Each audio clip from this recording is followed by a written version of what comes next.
만물의 근원 우리 하나님께 모두 나아갑시다. 구원의 반석이신 우리 주님께 기뻐 외치며 찬양합시다. 기도합니다. 여호와의 집 우리 여호와의 성전 곧 우리 하나님의 성전들에 서 있는 너희여, 여호와를 찬송하라. 여호와는 선하시며 그의 이름이 아름다우니 그의 이름을 찬양하라. 여호와께서 자기를 위하여 야곱 곧 이스라엘을 자기의 특별한 소유로 택하셨음이로다. 태초의 말씀으로 우주 만물을 창조하시고 지금 이 순간에도 크신 권능으로 온 세상을 통치하시는 하나님, 거룩한 주일에 저희가 옷깃을 여미고 겸손한 마음으로 성전에 올라왔습니다. 예배하는 저에게 은혜를 베푸사 주의 도를 보이시며 진리의 말씀으로 지도하시며 생명의 길로 인도하여 주옵소서. 그리하여 상한 마음이 위로를 받게 하시고 지친 몸이 주님 품 안에서 안식을 얻게 하여 주옵소서. 우리를 사랑하여 십자가를 지시고 죽은 지 사흘 만에 부활하여 구원을 이루신 우리 주님 예수 그리스도의 이름으로 기원하옵나이다. 아멘.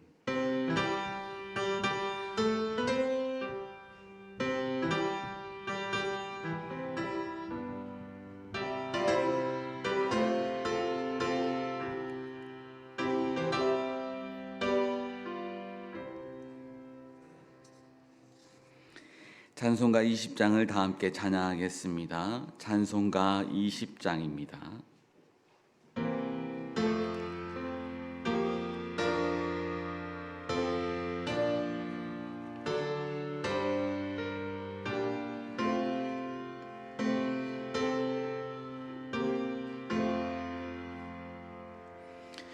큰 영광 중에 계신 주 나 찬송합니다.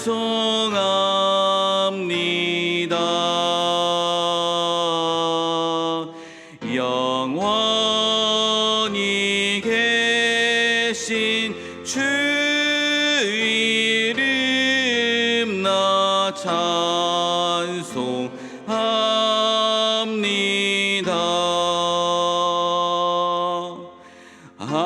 한없이 크신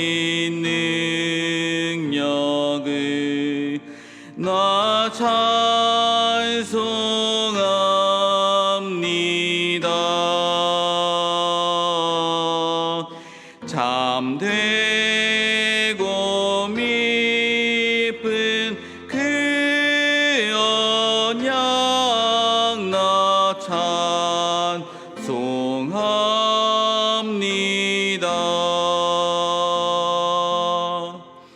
온 천지 창조하시던 그 말씀이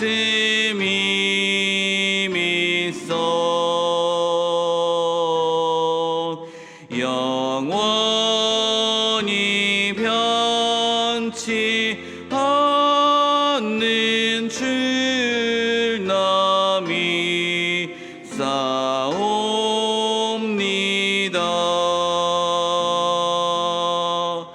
그 온유하신 주 음성 날 불러주시고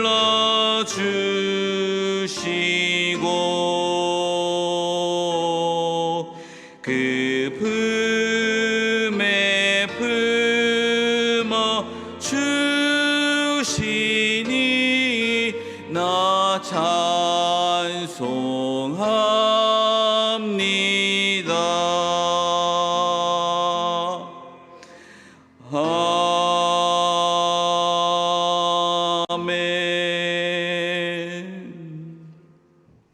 찬송가 뒤에 있는 교독문 36번 시편 90편을 교독합니다.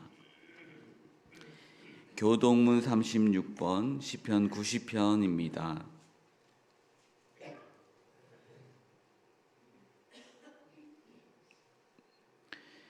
주여, 주는 대대에 우리의 거처가 되셨나이다.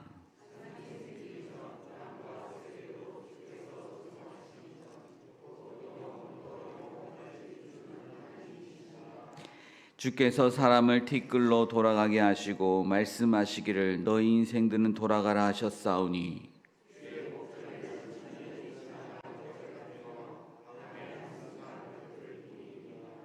주께서 그들을 홍수처럼 쓸어 가시나이다. 그들은 잠깐 자는 것 같으며 아침에 돋는 풀 같으니이다.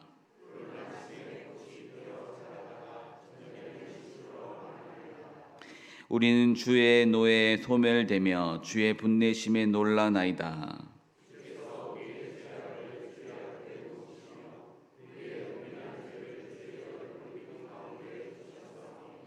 우리의 모든 날이 주의 분노 중에 지나가며 우리의 평생이 순식간에 다하였나이다.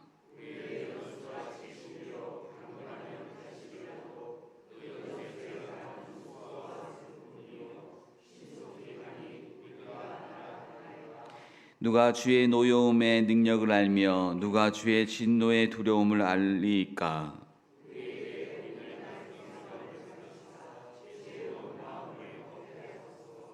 아멘. 다 함께 새롭게 번역된 사도신경으로 우리의 신앙을 고백하겠습니다. 나는 전능하신 아버지 하나님 천지의 창조주를 믿습니다. 나는 그의 유일하신 아들 우리 주 예수 그리스도를 믿습니다. 그는 성령으로 잉태되어 동정녀 마리아에게서 나시고 본디오 빌라도에게 고난을 받아 십자가에 못 박혀 죽으시고 장사된 지 사흘 만에 죽은 자 가운데서 다시 살아나셨으며 하늘에 오르시어 전능하신 아버지 하나님 우편에 앉아 계시다가 거기로부터 살아있는 자와 죽은 자를 심판하러 오십니다. 나는 성령을 믿으며 거룩한 공교회와 성도의 교제와 죄를 용서받는 것과 몸의 부활과 영생을 믿습니다. 아멘.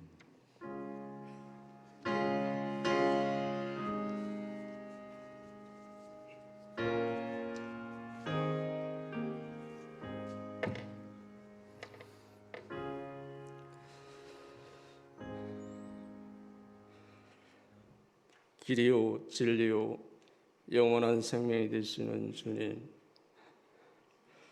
사망 근세를 깨뜨리시고 부활하셔서 우리의 삶 속에 늘 함께 하시며 이 세상 끝날 날까지 함께 하신다고 하신 주님, 이 시간 저희들이 그 주님을 사랑한다는 것을 고백합니다. 거룩하신 하나님 아버지, 오늘도 하나님을 믿는 하나님의 백성들이 주님의 부활 후 셋째 거룩한 주일을 맞이하여 하나님 앞에 나와 마음 정성 뜻을 모아 예배로 영광을 돌립니다. 하나님, 저희들이 드리는 예배를 기뻐 흡양하여 주시옵소서. 은혜와 기쁨이 넘치게 하시며 성령이 충만한 시간 되게 하여 주시옵소서. 118년 전에 가관련 선교사를 통하여 이곳에 복음의 씨를 뿌리시고 이렇게 강릉의 교회 재단으로 크게 부흥할 수 있는 하나님 인도하여 주심을 감사드립니다. 아버지 하나님, 교회의 모든 기관을 사랑하여 주시고 한 기간도 어렵게 하시며 모든 기관이 다 부흥 발전하여 하나님께 영광을 돌리게 하여 주시옵소서. 교회 재정적으로도 어려움게 하시고 하나님의 사역을 감당할 때 물질로 인하여 어려움 당하지 않도록 물질에 넘치는 복을 주시옵소서. 아버지 하나님, 오늘 시간까지도 그 인도하여 주심을 감사하며 온 성도님들이 한마음 한뜻으로 기도하며 준비하여 귀한 음식을 만들어 나눔의 장치를 가지려고 합니다. 많은 이웃과 사람들이 모여 나눔의 잔치를 할 때에 음식을 나누는 잔치로 끝나는 것이 아니라 믿지 않는 영혼들이 구원하는 귀한 역사도 함께 나타나게 하여 주시옵소서. 아버지 하나님, 이제 행사 기간 동안 좋은 날씨를 주심을 감사드립니다. 마치는 시간까지 어려움 당하지 않게 하시고 어떠한 안전사고도 일어나지 않도록 함께하여 주시며 지켜 보호하여 주시옵소서. 모든 행사하는 모든 성도님들 피곤치 않게 하여 주시옵시고 건강을 지켜주시며 아버지 하나님 생활 속에 기쁨이 떠나가지 않도록 복의 복을 더하여 주시옵소서. 아버지 하나님, 나라와 민족을 위해 기도합니다. 이제 국회의원을 뽑는 총선도 마무리가 되었습니다. 그 총선을 통하여 분열된 국력을 하나로 묶어주시고 이제 저들이 전쟁하는 것이 아니라 서로 협력하여 대한민국을 다시 한번 세계 속에 강건한 나라, 세계를 이끌어갈 수 있는 그런 대한민국으로 이끌어 주시옵기를 간절히 원하옵나이다. 정말 저들이 민생을 생각하며 국민들이 안심하고 살아갈 수 있는 그러한 대한민국을 만들어 줄 수 있도록 하나님 역사하여 주시옵소서. 아버지 하나님, 시간 귀한 말씀 듣습니다. 말씀을 전하시는 이 목사님 영육간에 강건함 주시고 피곤치 않게 하여 주시며 모든 건강 책임져 주시옵소서. 가정의 자녀들에게도 형통한 복을 주시옵고 나가나 들어가나 복을 받는 은혜를 주시옵소서. 아버지 하나님, 하나님의 말씀을 들을 때 하나님의 말씀은 살아있고 활력이 있어 좌우의 날선 어떤 것보다도 예리하여 우리의 혼과 영과 관절과 골수를 찔러 쪼개신다고 하셨사오니 그 말씀을 들을 때 우리의 영적 검이 되어 세상을 이기고 죄악을 이기는 귀한 말씀이 되게 하여 주시옵소서. 아버지 하나님, 이제 모든 예배의 순서를 하나님께 의탁하오며 우리를 구원하여 주신 우리 주 예수 그리스도의 이름으로 감사하며 기도드렸사옵나이다. 아멘.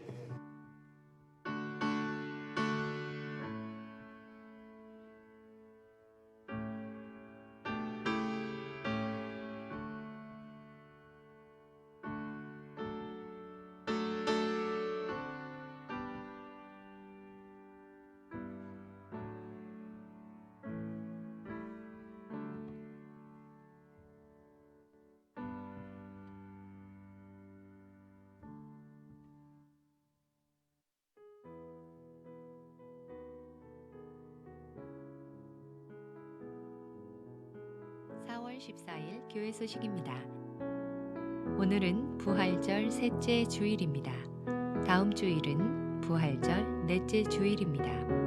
주일 찬양 예배는 음식 나눔 큰 잔치 감사 예배로 드립니다. 청년 예배는 1부에서 3부 예배로 통합하여 드립니다. 구역 예배 안내입니다. 목회 신방은 구역별로 4월부터 5월까지 진행됩니다. 각 구역장님들께서는 신방 일정을 파악하셔서 교구장에게 보고해 주시기 바랍니다. 유아 세례가 5월 5일 주일 3부 예배 시 본당에서 1세에서 6세 어린이를 대상으로 진행됩니다. 유아 세례 신청은 교회 사무실로 해주시고 교육은 28일 주일 오전 10시 40분 과관련센터 1층 스테반실에서 진행됩니다. 유아 세례 문답은 5월 5일 주일 오전 10시 40분, 장소는 과관련센터 1층 스테반실입니다. 제17회 음식 나눔 큰 잔치가 오늘 10시 40분부터 광릉내교회 큰마당에서 진행됩니다. 많은 참여와 기도로 함께 해주시기 바랍니다. 1남선교회 친목회 안내입니다. 4월 18일 목요일 오전 8시에 출발하며 장소는 청와대입니다. 대상은 1남선교회 회원으로 부부 동반 참여가 가능합니다. 제10회 예술융합치유 희락음악회가 19일 금요일 오전 11시 희락카페에서 열립니다. 선교위원회 봉사자 야유회 소식입니다. 20일 토요일 오전 9시에 출발하며 장소는 산정호수입니다. 대상은 선교부, 작은도서관, 희락카페 봉사자입니다. 광릉숲 작은도서관 문화교실 안내입니다. 전도부 안내입니다. 시온찬양대 대원을 모집합니다.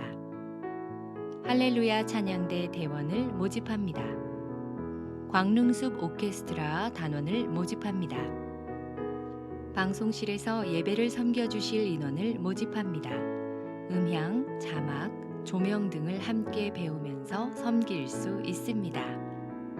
주일 점심 식사 배식 및 봉사 담당 안내입니다. 이번 주는 광천구역입니다.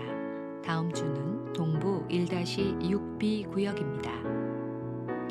이번 주 주방 섬김인은 김명예, 여문자, 김황자, 김추경, 임미선 권사님께서 섬겨주시겠습니다. 다음 주는 이종숙, 이선예, 황동희, 김미선, 최희신 권사님께서 섬겨주시겠습니다.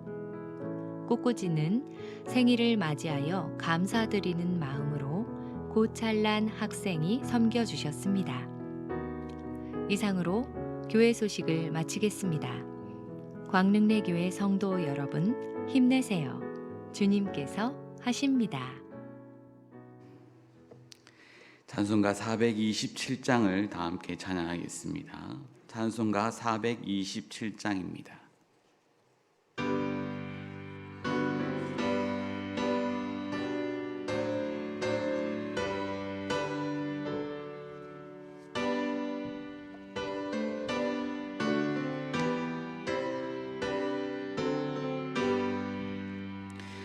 마음 가난한 사람 복이 있나니 천국이 그들의 것임이요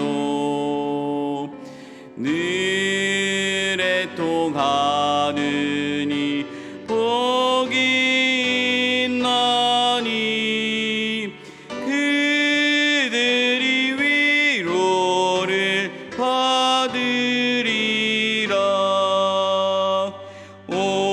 온유한 사람은 복이 있나니 그 땅이 기업이 될 것이요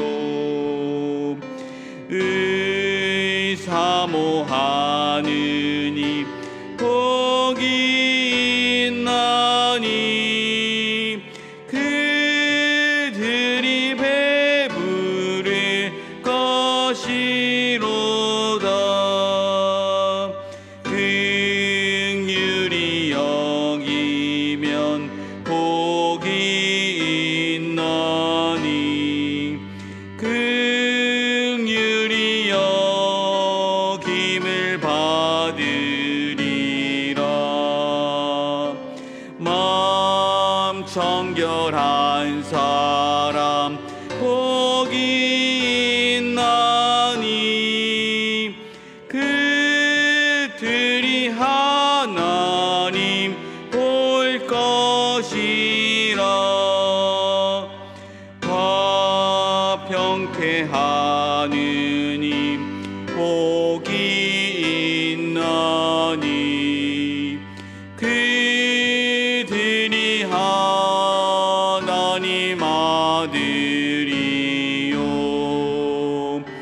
핍박을 받으니 복이 있나니 천국이 그들의 것임이라.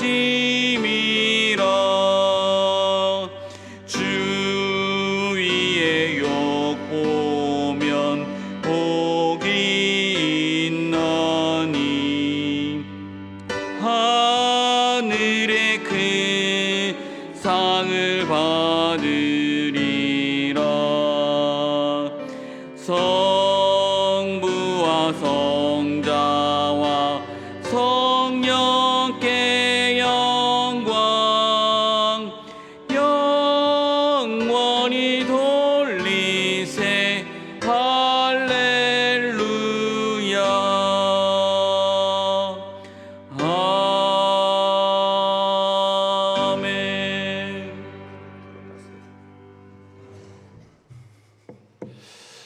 우리에게 주시는 하나님의 말씀을 봅니다.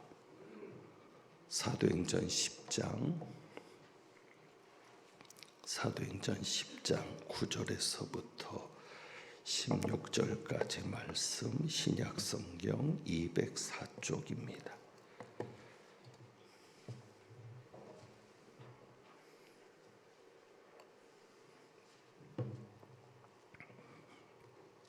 사도행전 10장 9절부터 16절까지 말씀, 기록된 하나님의 말씀입니다. 이튿날 그들이 길을 가다가 그 성에 가까이 갔을 그때에 베드로가 기도하려고 지붕에 올라가니 그 시각은 제6시더라. 그가 시장하여 먹고자 하매 사람들이 준비할 때에 황홀한 중에 하늘이 열리며 한 그릇이 내려오는 것을 보니 큰 보자기 같고 내 귀를 메어 땅에 들이웠더라. 그 안에는 땅에 있는 각종 네 발 가진 짐승과 기는 것과 공중에 나는 것들이 있더라. 또 소리가 있으되 베드로야 일어나 잡아 먹어라 하거늘 베드로가 이르되 주여 그럴 수 없나이다. 속되고 깨끗하지 아니한 것을 내가 결코 먹지 아니하였나이다 한데 또 두 번째 소리가 있으되 하나님께서 깨끗하게 하신 것을 내가 속되다 하지 말라 하더라. 함께 봉독합니다. 이런 일이 세 번 있은 후 그 그릇이 곧 하늘로 올려져 가니라. 아멘. 기도합니다. 하나님 아버지 말씀 듣습니다. 이 말씀 통하여 하나님 음성 듣게 하시며 순종케 하시며 변화되게 하옵소서. 이 시간 온전히 성령께서 많이 주장하여 주옵소서. 우리 주님 예수 그리스도의 이름으로 기도하옵나이다. 아멘. 오늘 말씀은 주일 가정예배 말씀 본문입니다. 토요일과 주일 말씀에는 고넬료와 베드로가 등장을 합니다. 고넬료는 우리가 아는 대로 이방인이고 로마 백부장입니다. 하나님께서는 이 고넬료를 이방 선교의 시작으로 택하여 주셨습니다. 이방 선교를 시작하는 인물이 된 것입니다. 그리고 고넬료라는 이름도 이방인으로서 성경에 기록된 이름으로 남게 되었습니다. 이 고넬료가 이방 선교의 시작이 된 사람인데, 자, 베드로와 고넬료에게는 공통점이 있습니다. 그 공통점이 무엇이겠습니까? 오늘 토요일과 주일 본문에 고넬료와 베드로가 등장을 하는데 이 두 사람의 공통점입니다. 그것은 바로 기도의 사람이라는 사실입니다. 10장 2절에 보면 10장 2절을 봅니다. 그가 경건하여 온 집안과 더불어 하나님을 경외하며 백성을 많이 구제하고 하나님께 항상 기도하더니, 하나님께 항상 기도하는 사람이었습니다. 이방인이었지만 하나님을 경외하는 자였고, 하나님을 경외하는 그 모습은 항상 하나님께 기도하는 모습으로 나타났습니다. 그가 제9시쯤 되어 환상을 봅니다. 이 9시는 우리 시각으로는 오후 3시를 말합니다. 그런데 이 오후 3시는 유대인들이 습관적으로 했던 기도 시간입니다. 이때는 제사장들이 성전에서 제단에 향을 피우는 시간입니다. 그때 백성들이 기도했습니다. 그래서 9시쯤 되어 환상을 보았다는 얘기는 이 고넬료가 9시쯤 되었을 때 평소처럼 하나님 앞에 기도했다는 것입니다. 사도행전 3장 1절에 베드로와 요한이 제9시 기도 시간에 성전에 올라가다가 미문에 앉은 걸음을 걷지 못하는 장애인을 고치는 사건을 봅니다. 그때 분명히 제9시 기도 시간이라고 되어 있습니다. 그러므로 고넬료도 이 기도 시간에 맞추어서 하나님 앞에 기도했던 것으로 보이고 그 기도할 때 그가 환상을 보게 됩니다. 그리고 이제 우리가 9절에 가서 보면 오늘 우리가 읽은 본문에 베드로가 기도하려고 지붕에 올라가니 그 시각은 제6시더라. 베드로도 6시에 기도하러 지붕에 올라갔습니다. 우리가 생각하는 지붕 하면은 좀 다른 의미가 있으니까 옥상이라고 표현하는 것이 우리의 이해는 더 적합할 듯합니다. 그래서 베드로도 역시 기도하러 올라갔을 때 그때 환상을 봅니다. 그러니까 고넬료와 베드로의 공통점은 기도하는 사람이었다는 사실입니다. 그렇습니다. 우리 하나님께서는 기도하는 사람을 통해서 일하십니다. 하나님께서 어떤 역사를 시작하시려고 할 때 제일 먼저 찾는 사람이 누구이겠습니까? 기도하는 사람을 찾으십니다. 우리 하나님은 기도하는 사람을 통해서 일하시기에 항상 먼저 기도하는 사람을 찾으시는데, 그래서인지 오늘 고넬료의 가정에도 성령이 부어질 때, 성령이 임할 때에 표적으로 방언이 나타나는 것을 봅니다. 그것이 46절입니다. 46절에 보면 44절에서는 베드로가 이 말을 할 때 성령이 말씀 듣는 모든 사람에게 내려오셨다. 그러니까 고넬료 가정에 가서 복음을 전할 때 성령께서 내려오십니다. 그래서 베드로와 함께 온 할례 받은 신자들이 성령 부어주심으로 말미암아 놀라는데, 성령을 부어주셨다는 표적이 무엇이었습니까? 46절에 이는 방언을 말하며 하나님 높임을 들음이러라. 그러니까 성령이 임하실 때, 성령이 내려오실 때 그 표적이 방언이었습니다. 왜 성령이 오실 때 방언의 표적이 나타났습니까? 그것은 우선 오순절에 임했던 성령의 역사와 동일한 표적이어야 했습니다. 그래야 베드로를 비롯해서 할례 받은 신자들이 성령이 이방인에게도 임하신다, 이방인에게도 성령이 역사하신다는 것을 분명히 증거받을 수 있기 때문입니다. 그렇다면 왜 방언입니까? 그것은 기도하는 사람이기에 그렇습니다. 기도하는 사람이어서인지 방언을 말하게 하셨습니다. 여러분, 우리가 기도하려고 할 때 가장 좋은 은사가 무엇입니까? 방언입니다. 기도하는 이에게 있어서 가장 좋은 은사는 방언의 은사입니다. 그래서 이 방언의 은사가 가장 좋은 은사인데, 여러분 방언 기도하는 것을 들어보신 적이 있습니까? 우선 제가 여러분에게 말씀드리지 않았던 15절부터 11장 15절을 먼저 보고 말을 이어가겠습니다. 여기 보면 내가 말을 시작할 때에 성령이 그들에게 임하시기를 처음 우리에게 하신 것과 같이 하는지라. 베드로가 이방인을 접촉했다고 하는 것이 문제가 되었을 때 성령이 오셨다는 것을 분명하게 말할 수 있는 근거가 무엇이었어요? 처음 성령이 우리에게 임하실 때 했던 그대로 나타났더라. 그래서 이제 방언을 말하는 것이 표적으로 나타난 것이고, 이제 우리가 방언 기도에 대해서 한번 생각해 볼 것은, 여러분이 방언 기도를 하는 것을 들어본 적이 있으신지 모르겠습니다. 오늘 말씀의 주제를 이어가기 위해서 여러분에게 한번 이런 질문을 던져봅니다. 여러분은 다른 사람이 방언 기도를 할 때 그 방언 기도가 이렇게 들려본 적이 있으십니까? 방언 기도를 하는데 그 방언이 누군가를 저주하는 방언처럼 들려본 적이 있으십니까? 방언 기도를 듣는데 그 방언 기도가 망하기를 기도하는 것처럼 들려본 적이 있으십니까?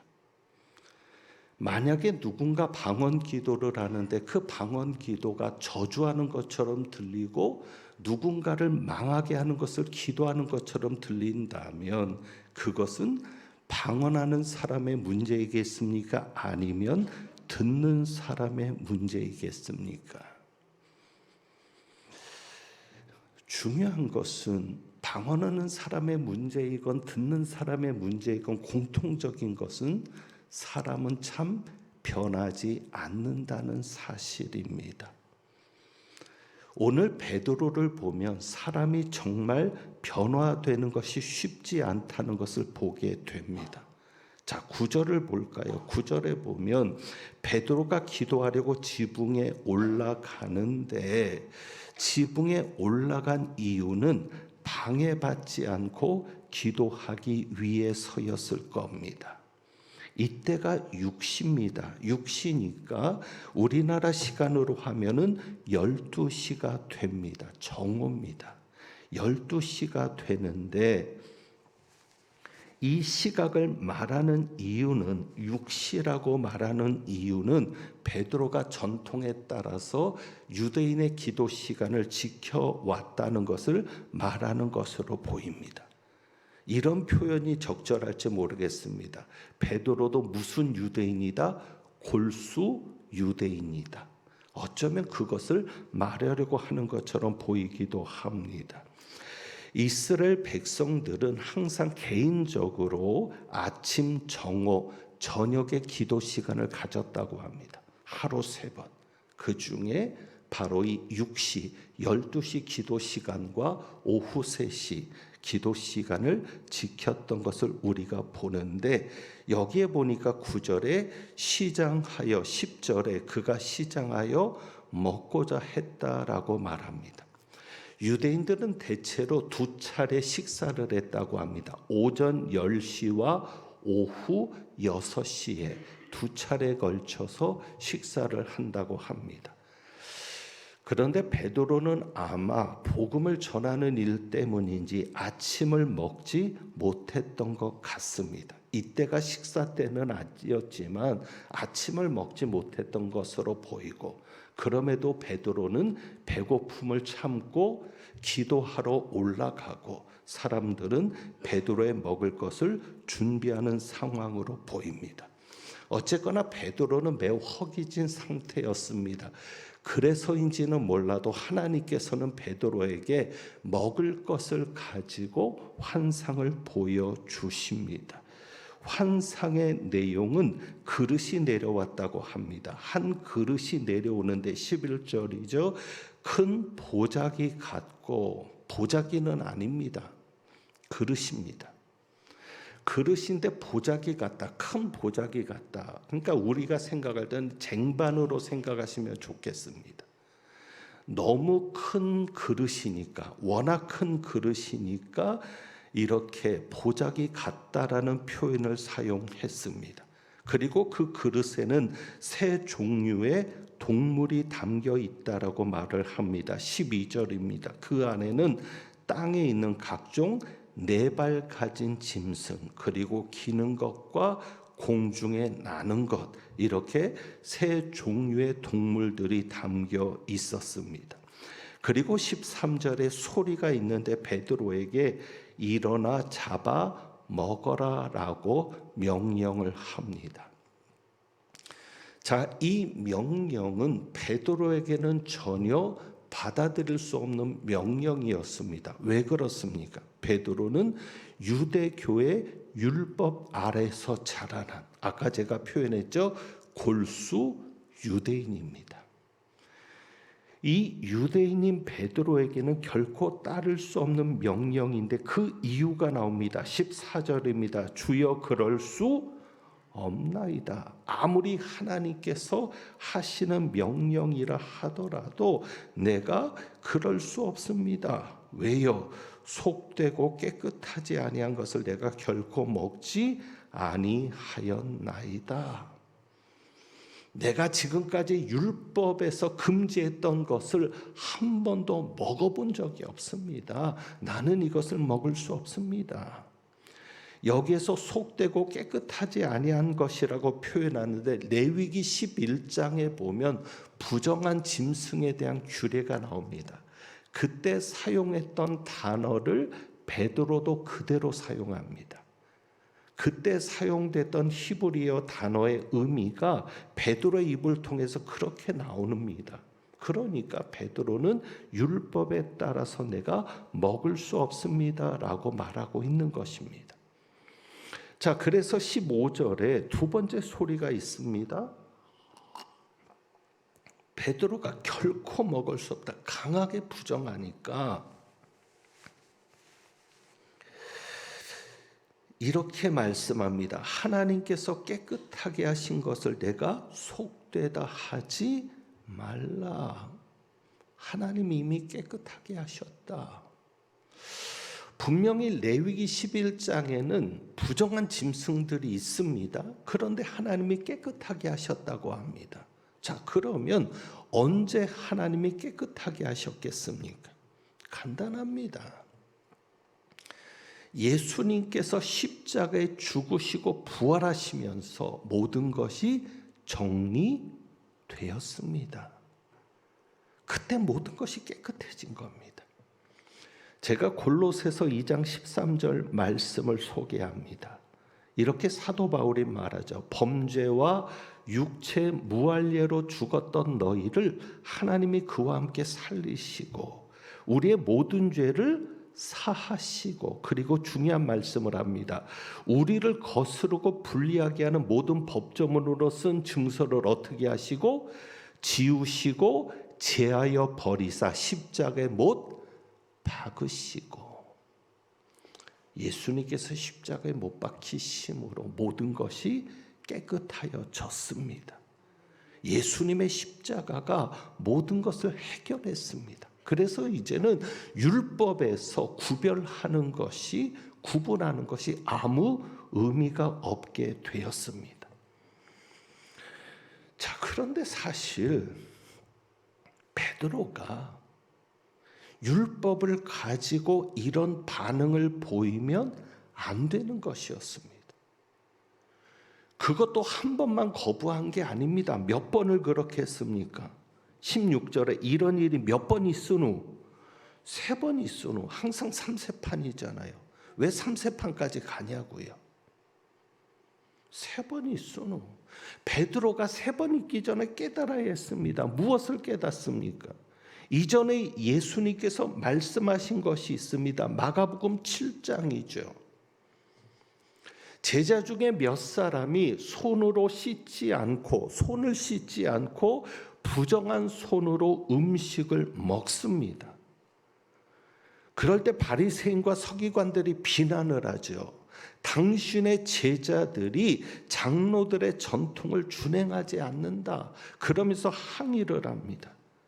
그럴 때 예수님께서 마가복음 7장 15절에 뭐라고 말씀하셨어요? 무엇이든지 밖에서 사람에게로 들어가는 것은 능히 사람을 더럽게 하지 못하되, 무엇이든지 밖에서 사람에게로 들어가는 것은 사람을 더럽게 하지 못한다. 그리고 16절에 무엇이 사람 안에서 나오는 것이 사람을 더럽게 하는 것이니라 하시고, 그리고 19절에 결론을 말씀합니다. 이는 마음으로 들어가지 아니하고 배로 들어가 뒤로 나감이라. 이러므로 모든 음식물을 깨끗하다 하시니라. 모든 음식물을 깨끗하다 하시니라. 이미 예수님께서는 입으로 들어가는 것이 너를 부정하게 하지 못한다고 말씀하셨잖아요. 그런데 왜 베드로는 예수님의 말씀을 기억하지 못했을까? 왜 예수님의 이 가르침을 그 당시 생각하지 못하고 3번씩이나 먹으라고 하는 명령을 거절했을까? 그래서 우리는 정리되는 것이 있습니다. 사람이 변화되는 것이 쉽지 않습니다. 생각을 바꾸는 것도 쉽지 않습니다. 여러분, 우리에게는 편견은 없습니까? 내가 이미 정해놓은 기준이 있어서 그 기준으로만 무엇을 보고 전혀 바꾸지 않는 고집스러운 우리들의 모습은 아닙니까? 그런데 베드로가 고넬료를 만났을 때 그 환상의 의미를 깨닫습니다. 자신이 먹지 않겠다고 했는데 왜 하나님께서, 왜 주님께서 먹지 못하는 음식을 먹으라 하셨는지 그 의미를 깨닫게 됩니다. 그것이 사도행전 10장에 나옵니다. 사도행전 10장 34절 35절입니다. 이제 베드로가 알게 되는 거죠. 베드로가 입을 열어 말하되 내가 참으로 하나님은 무엇을 보지 아니하시고 사람의 외모를 보지 아니하시고 각 나라 중 하나님을 경외하며 의를 행하는 사람은 다 받으시는 줄 어떻게 했도다? 깨달았도다. 달라지죠. 자, 사람은 변화되지 않는데 정말 여러분, 사람 변하는 거 쉽지 않잖아요. 얼마나 사람이 안 변하면 이런 얘기도 하죠. 변하면 무슨 일이 생긴다. 그런데 어떻게 베드로는 그 생각을 바꿀 수 있었을까? 내가 이제 깨달았다. 베드로는 그래도 변화되었습니다. 생각을 바꿨습니다. 어떻게 그것이 가능했습니까? 이방인에게 복음을 전하게 하는 하나님의 뜻을, 주님의 뜻을 깨닫게 되었는데 어떻게 베드로는 그것이 가능했습니까? 한 가지입니다. 베드로는 어떤 사람이었기 때문에? 기도하는 사람이었기 때문입니다. 그래서 하나님께서는 기도하는 사람을 찾으시는 겁니다. 왜 여러분이 어떤 일을 하면서 기도해야 되는 줄 아십니까? 그래야 내 생각대로 하지 않습니다. 기도하지 않고 하는 모든 일들은, 그것이 교회 일이든 어떤 일이든, 기도하지 않고 하는 사람은 내 생각대로만 일을 합니다. 그러나 기도하는 사람이 그 일을 하면 내 생각과 어떤 것이 충돌할 때는 내 생각을 내려놓고 누구의 생각을 받아들입니까? 하나님의 생각을 받아들입니다. 베드로가 그렇게 바뀔 수 있었던 것은 그가 기도하는 사람이었기 때문이고, 하나님께서 어떤 일을 시작하실 때 기도하는 사람을 찾으시는 것은 하나님의 뜻을 쉽게 받아들일 수 있기 때문입니다. 기도하는 자에게 주신 가장 좋은 은사가 방언의 은사라고 했죠. 왜 방언 기도가 중요한지 아십니까? 방언 기도는 성령의 인도하심에 따라 기도하는 것이기 때문입니다. 그래서 방언 기도를 하는 사람, 성령으로 기도하는 사람은 하나님의 뜻이 올 때 무엇을 버립니까? 자신의 생각을 버리게 됩니다. 그리고 여러분이 또 한 가지 기억하실 것은, 여러분에게도 누군가 변화가 필요한 사람이 보이십니까? 정말 저 사람은 변했으면 좋겠다. 그것이 남편이든 아내이든 자녀이든. 무엇만이 변화시킬 수 있습니까? 성령의 역사만이 변화시킬 수 있고, 오직 하나님만이 하실 수 있는데, 그렇다면 우리는 무엇을 해야 합니까? 기도해야 합니다. 아무리 변화되기 어려운 사람도 하나님이 손을 대시면 변할 수 있습니다. 그래서 사울이 바울이 될 수 있습니다. 그것은 오직 기도를 통해서 나옵니다. 저는 그런 생각을 해봅니다. 초대교회 교인들 중에 사울을 위해서 기도하는 사람이 없었을까? 있었을 겁니다. 왜? 사울이 주도적으로 교회를 핍박하고 나섰으니까. 누군가의 기도 응답으로 변화의 역사가 일어날 수 있으니 무엇보다도 변할 수 있음을 믿고 기도하는 여러분이 되시기를 원합니다. 그래서 내가 기도하는 사람이 되어야 나도 변할 수 있고, 또 내가 누군가를 위해 기도할 때 그 사람도 변할 수 있음을 여러분이 믿으시고 기도하는 사람으로 하나님 앞에 설 수 있기를 축원합니다. 그래서 오늘 우리가 일상 주부에 있는 찬양을 한번 드려보는데, 이 일상 찬양을 부르게 되는 것은 오늘은 그냥 한 곡만 부르고 끝납니다. 음식 나눔 잔치 때문에 예배를 좀 짧게 가지고 가려고 합니다. 하나님께 허락받았습니다. 예배 짧게 해도 좋다고. 그러니까 여러분 주저하지 마시고, 하나님이 그 정도는 눈 감아 주시는 하나님이니까 우리가 예배 안 드린 것도 아니고요. 오늘 한 곡만 찬양을 하는데 생각을 바꾸는 겁니다. 어떻게 해요? 나를 보내사 서게 하신 곳이다. 내가 지금 여기에 누가 보내셨다? 하나님이 보내셨다. 비록 그곳이 힘든 곳이고 내가 이전에 있던 곳보다 좋지 않은 곳이라도 누가 보내셨다? 하나님이 보내셨다. 하나님이 보내셨으니 가장 귀한 곳이 바로 이곳이다. 그래서 내가 최선을 다하겠다. 그리고 중요한 것이 있죠. 나의 일상을 통해 하나님께 영광을, 나의 일상을 통해 생명의 복음을, 내게 맡기신 이곳 나를 부르신 곳에 무엇이 하나님의 나라가 이루어지기를 원합니다. 여러분의 가정도 하나님이 서게 하신 곳입니다. 그 가정에도 하나님의 나라가 이루어지기를 원하면서 이 가사에 맞게 우리의 생각을 바꾸고 변화시키기를 소망하면서 우리 한번 이 찬양 드려봅니다.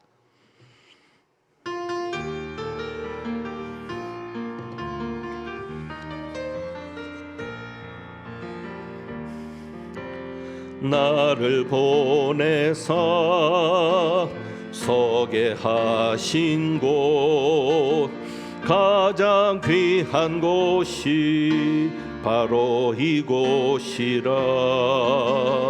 내게 주신 곳 광야와 같아도 믿음과 소망 가지고 최선을 다하리.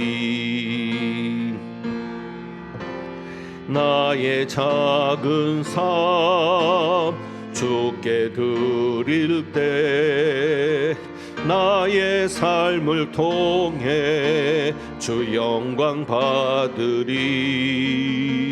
내게 맡기신 가장 귀한 이곳 감사와 순종으로 오늘을 살리라. 아멘. 나의 일상을 통해 하나님께 영광을, 나의 일상을 통해 생명의 복음을, 내게 맡기신 이곳 나를 부르신 곳에 하나님의 나라가 이루어지길 원합니다. 나를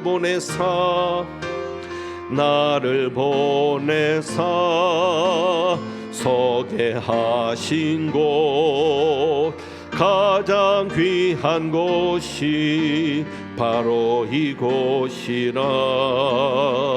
내게 주신 곳 광야와 같아도 믿음과 소망 가지고 최선을 다하리. 나의 작은 삶 주께 드릴 때 나의 삶을 통해 주 영광 받으리. 내게 맡기신 가장 귀한 이곳 감사와 순종으로 오늘을 살리라. 나의 일상을 통해 하나님께 영광을, 나의 일상을 통해 생명의 복음을 내게 맡기신 이곳 나를 부르신 곳에 하나님의 나라가 이루어지길 원합니다. 나의 일상을 통해, 나의 일상을 통해 하나님께 영광을, 나의 일상을 통해 생명의 복음을 내게 맡기신 이곳 나를 부르신 곳에 하나님의 나라가 이루어지길 원합니다. 기도합니다. 하나님 아버지, 우리의 생각이, 우리의 삶의 모습이 하나님이 원하시지 않는 모습이라면 과감히 버리고 변화되는 저희들 되게 하옵소서. 무엇보다도 기도하는 사람 되기를 원하며 기도자로 살기를 원하오니 성령님 역사하여 주옵소서. 우리 일상을 통해 하나님께 영광을 돌리고 우리 일상을 통해 생명의 복음을 전하며 하나님께서 우리에게 맡기시고 부르신 이곳에서 하나님의 나라가 이루어질 수 있도록 하나님의 미랄이 되는 저희들 되게 하옵소서. 오늘도 그렇게 하나님 앞에 쓰임받기를 소망하면서 귀한 예물을 드리오니 이 예물 기쁘게 받아 주옵시고 예물이 사용되는 곳에 하나님의 나라가 이루어지며 예물 드린 가정 손길에도 어떤 곳에 있든지 무슨 일을 하든지 하나님의 뜻을 이루며 하나님의 나라를 이루는 복된 역사가 있게 하여 주옵소서. 하나님은 내게 복을 주시고 너를 지키시기를 원하며 하나님은 그의 얼굴을 내게 비추사 은혜 베푸시기를 원하며 하나님은 그 얼굴을 내게로 향하여 드사 평강 주시기를 원하노라. 고넬료처럼 베드로처럼 항상 기도하는 사람이 되어 내 자신을 변화시키며 기도를 통해 또 다른 이들의 변화를 보기를 소망하고 나아가는 주님의 귀한 백성들 위에 부활이요 생명이신 우리 주님 예수 그리스도의 은혜와 우리를 자녀 삼으신 아버지 하나님의 크신 사랑과 우리 안에 거하시며 우리와 함께 계시는 성령님의 교통하시며 충만하게 하심이 이제부터 영원까지 함께 하시기를 축원하옵나이다. 아멘.